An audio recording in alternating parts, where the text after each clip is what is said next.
দেখুন, একটা জিনিস আমি যেটা মনে করি অ্যাকচুয়ালি মানে ধর্ম ধর্ম মানে ধর্ম নিয়ে যে রাজনীতিটা এটাকে আমি বিশ্বাস করি না আমি।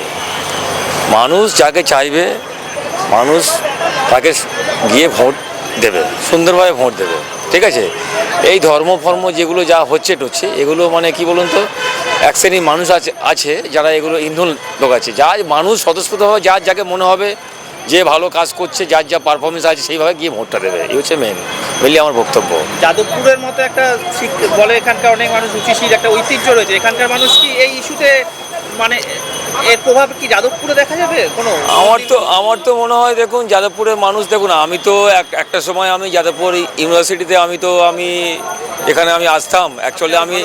আমি সেন্ট পলস কলেজে আমি পড়তাম একটা সময়। আমি যাদবপুরে ইউনিভার্সিটিতে আমি আসতাম, এখানে আমার অনেক বন্ধুবান্ধব পড়াশোনা করতো, বহুত বন্ধু ছিল, ফ্রেন্ড ছিল, সব ছিল। তো আমি এখানে আসতাম। তা আমার মনে হয় যাদবপুরের মানুষ, এদের হচ্ছে চিন্তাভাবনা, এদের মানসিকতা, এদের মানবিকতা এটা অন্যরকম। এরা কি বলুন তো, এরা মানে যে প্রার্থী, কাজের প্রার্থী, যার মধ্যে কাজের আছে, যার মধ্যে কোনো ধর্ম নিরপেক্ষ মানে পুরো ধর্ম নিরপেক্ষ আছে, যার মধ্যে কোনো ধর্ম নিয়ে কোনো নেই, তারা সেই মানুষকেই ভোট দিয়ে দেয়।